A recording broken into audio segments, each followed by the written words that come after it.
Ina maana maneno matamu. Mithali anasema hivi, jawabu la upole ugeuza nini? Hiyo ni Mithali 15. Wamama, hebu niangalieni nyewe wenye waume zenu na nyewe wenye watoto walioolewa, mkawafundishe. Mume wake ameshakasirika, usitumie na wewe tena kukasirika. Mume anapokasirika usijitahidi kujitetea, usijitetea hata kama kosa si lako. Kwa wakati ule omba samahani. Samahani mume wangu, sikukusudia kukuudhi hivyo. Siku nyingine kabisa atakapokuwa amefurahi, ukimwelekeza ataelewa. Lakini kadri unavyomwelekeza kumuonesha kwamba kosa si lako, unamtia hasira. Usifanye hivyo mama. Hiyo nguvu Mungu ameweka ndani yako, unaweza. Maneno matamu, zungumza naye vizuri, mtie moyo. Usimlinganishe mumeo na wanaume wengine. Yaani mwenzio mnafanya kazi moja, ni mwalimu kama wewe, lakini wenyewe wana gari, wamejenga. Unataka na mumeo aibe akafungwe. Umeshajua yule mwanamke mwenzako kule anamsaidiaje mumewe? Wewe una mchango gani hapo nyumbani? Usimlinganishe. Silaha namba ngapi tunaenda? Namba 4. Silaha namba 4 mama, jikoni. Wapi? Jikoni. Jamani, wanaume wanapenda kula. Tena sio kula tu, chakula kitamu. Na hiyo ni sifa ya mke mwema. Sawa? Ngoja niwasomee. Hiyo ni sifa ya mke mwema katika ile Mithali 31. Anasema tena Mithali 31:15, tena huamka kabla haujaisha usiku, huwapa watu wa nyumbani mwake chakula na wajakazi wake sehemu zao. Mke mwema anaamka saa ngapi? Na wewe unayelalaga mpaka jua linakutokea umelala? Hivi wewe unajiona ambavyo mume wako kapata hasara? Lakini mwanaume anaenda kazini na njaa na ameoa. Jamani, kuna aibu nyingine, kwa kweli ni aibu. Sasa ameoa nini? Anaenda na njaa na ana mke. Kweli mume wangu atoke nyumbani kwangu na njaa? Never ever. Niliwaambia niko hapa, lakini kule nyumbani anakula, si ndio? Nilishaandaa kila kitu vizuri tu. Ni lazima ale asubuhi mama. Kwetu tulipochezwa unyago tuliambiwa ujue kushika tumbo la mumeo. Shika tumbo lake lishike, ashibe. Na ujue namna ya kupika. Niliwasomea Mhubiri 2 fungu la 24. Mhubiri 9:7 mpaka 9. Mwanadamu chini ya jua hapati jema ila kula, kunywa na kumfurahia nani? Mke wa ujana wake. Ruhusu mume wako akufurahie. Ruhusu chakula kitamu. Muulize ungependa ule nini. Anajua uwezo wenu. Hawezi akataja chakula ambacho hamna uwezo nacho, si ndio? Atasema chakula kulingana na uwezo wenu, ili akae chini ale afurahie maisha. Wale wa mama wenye watumishi nyumbani, wenye wasaidizi, tuone tukutane hewani. Unaona aibu kupunga Hebu punga huko. Punga. Na wale wenye watoto wakubwa, mabinti wako pale nyumbani, punga. Sisi tuna shida kubwa sana. Lea, baba yako karibu anarudi, kapike kila kitu Lea. Na Lea kweli anapika, tena anapika vizuri sana. Na mnakaa mezani mnakula.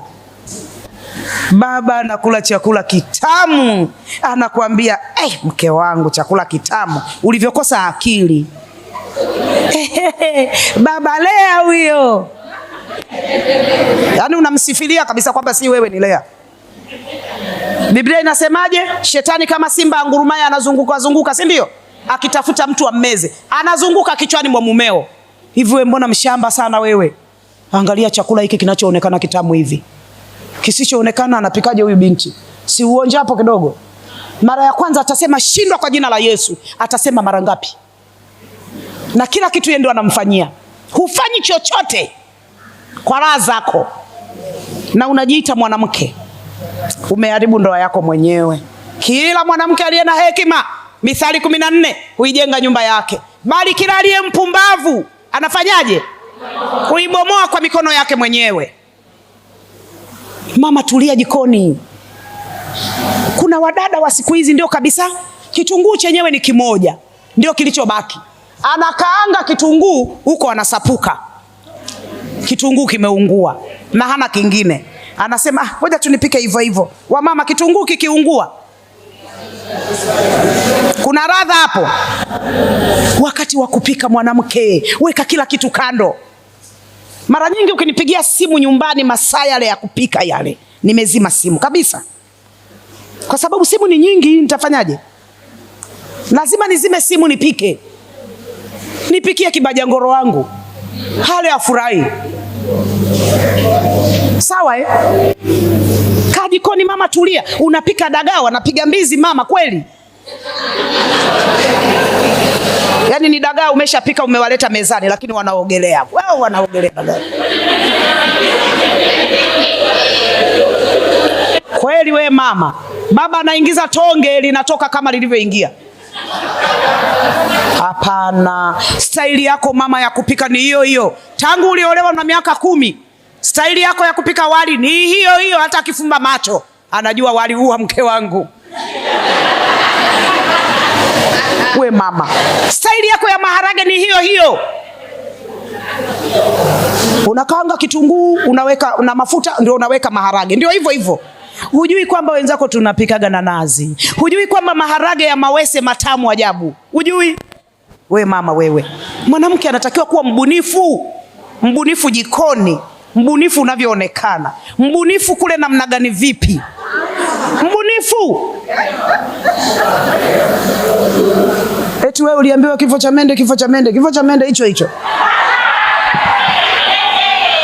Kweli?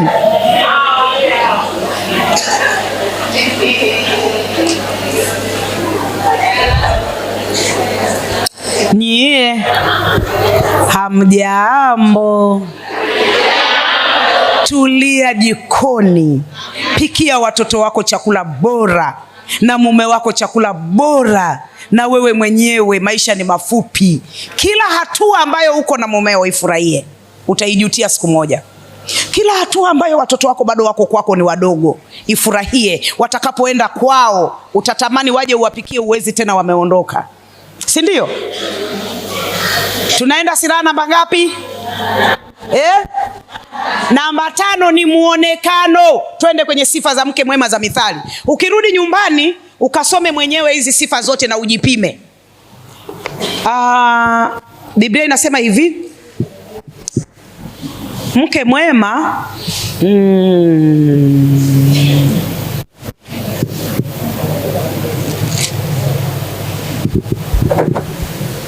mbona sioni tena, imekimbia. Sikiliza kwanza, pale kwenye ulimi pale andika fungu. Pale kwenye ulimi, namna ya kushika mumeo kutumia ulimi, andika fungu. Ni Mithali 31:26.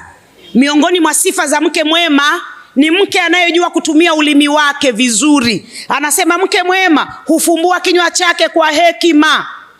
Sawa?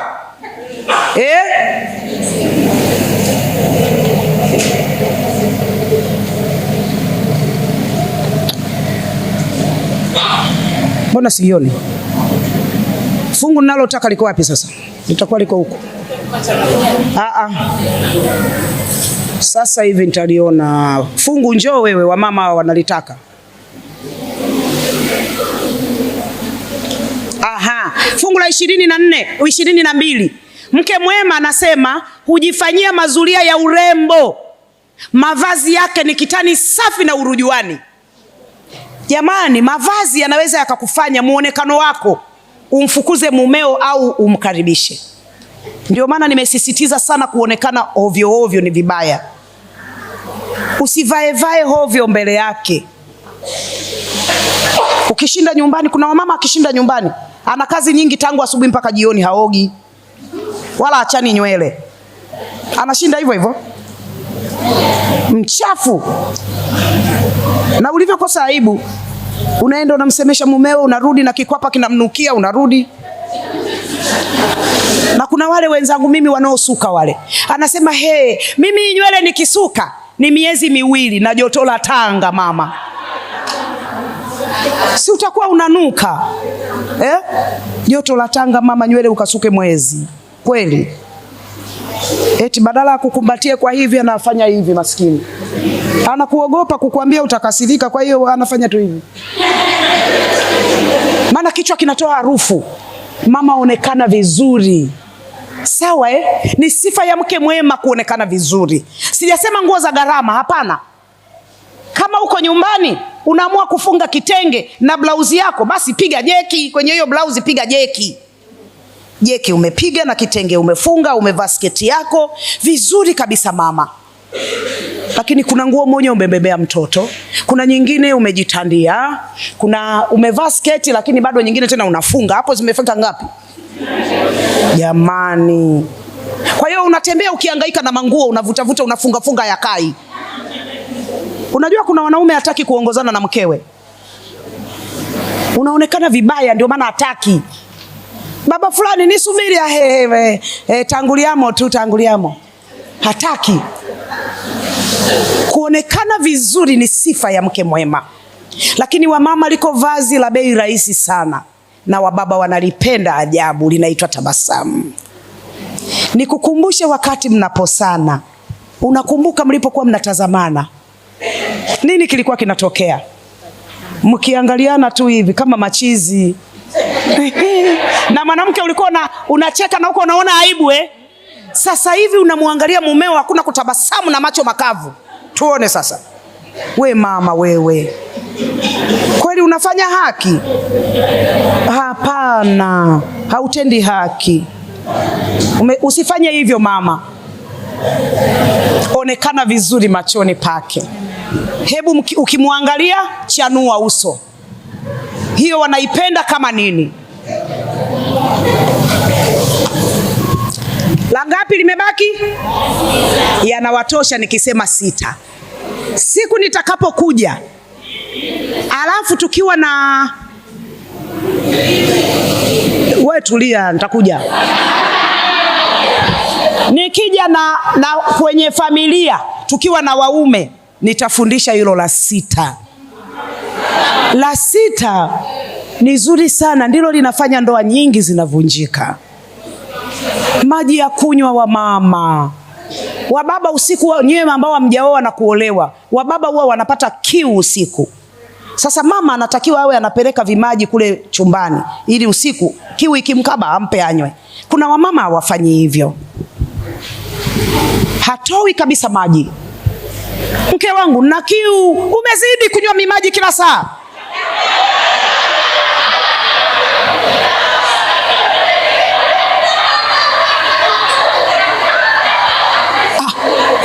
Kwani nyie mmeelewaje mpaka mnacheka? Ila hawa watu hawa, ila nyie hasa hawa form 2F hawa. Kwani wewe wakati pale mchungaji pale anawaapisha, aliwaambia maji umpe glasi ngapi? Imesemwa glasi ngapi? Biblia inasema kwa kiasi, si ndio? Maana maji mengi mwilini si salama kwa afya.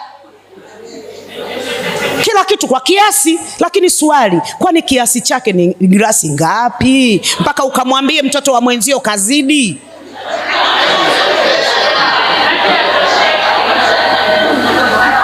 Kwa nini usimpe maji anywe? Unampa maji vizuri afu unamuuliza nikuongeze, meridhika? Mtu unakuwa mchoyo kwa vitu visivyo kuhusu.